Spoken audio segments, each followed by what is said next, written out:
Seigneur Dieu Tout-Puissant, Dieu de gloire, Dieu d'amour, nous te disons merci, nous te rendons de vives actions de grâce. Merci pour ton amour et ta fidélité, tu renouvelles tes bontés dans nos vies chaque jour. Nous voulons te glorifier pour ton pardon, nous voulons te glorifier pour ta grâce manifestée en notre faveur. Que tout l'honneur, la magnificence te reviennent ce matin dans le nom puissant de Jésus-Christ.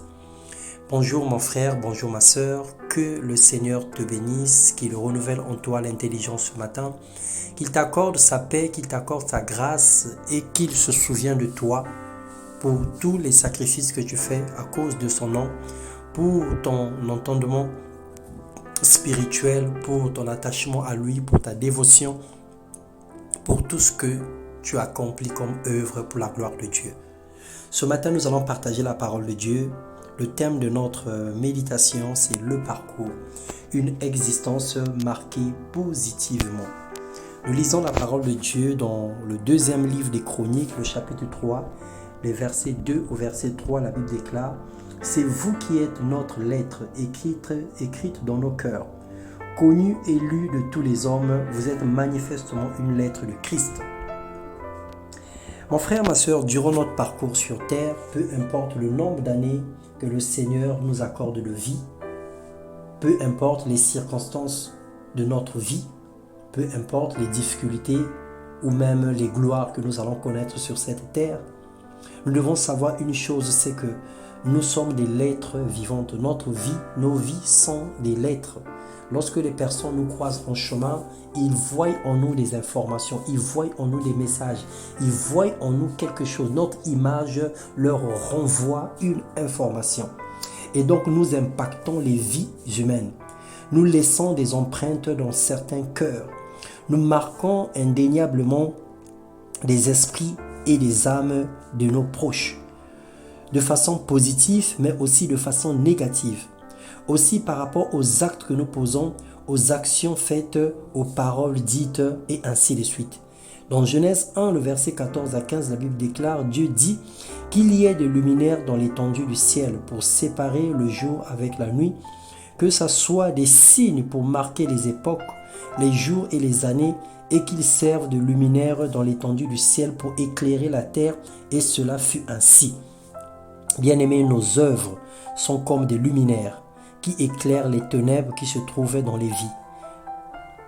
Par des bonnes actions, par des faits d'amour, par des actes positifs qui glorifient Dieu, nous bénissons les vies. Nous changeons les histoires de certaines personnes. Il y a des personnes qui ont traversé des situations difficiles.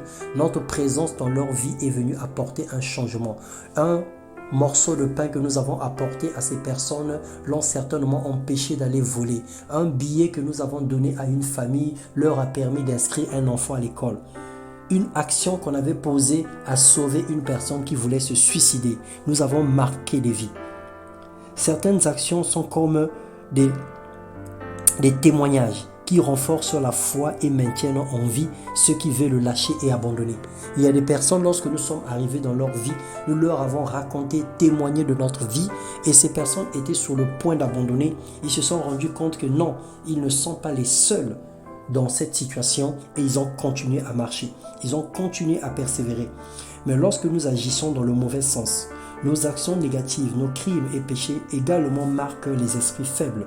Ceux qui lisent dans nos vies retiennent la peur, le manque d'amour, l'égoïsme, les calomnies, les médisances, éprouvent l'effroi et le dégoût de connaître Dieu. Parce qu'ils disent que mais celui-là il est chrétien, les actes qu'il est en train de poser, le comportement qu'il est en train de manifester, alors j'ai peur de devenir comme lui.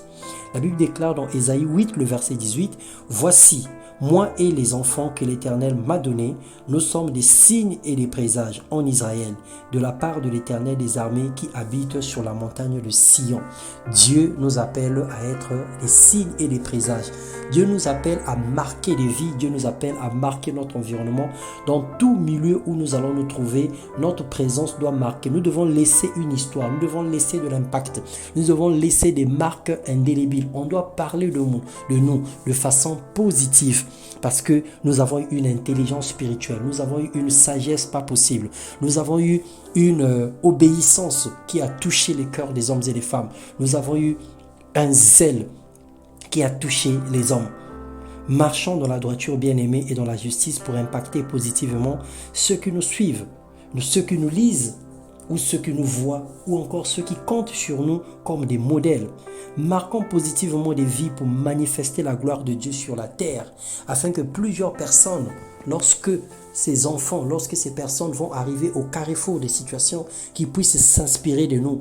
Aujourd'hui, lorsque nous prions, nous voulons avoir la patience de Job, nous voulons avoir le cœur de David, nous voulons avoir la force de Daniel. Nous demandons plein de choses parce que ces personnes ont marqué notre vie et nous voulons nous inspirer à eux. Mais nous sommes les signes et les présages de notre génération. Et nous également, nous devons impacter des vies, nous devons marquer des gens pour que la foi de plusieurs personnes puisse grandir au travers des actions que nous posons, au travers des initiatives que nous mettons en marche et en place.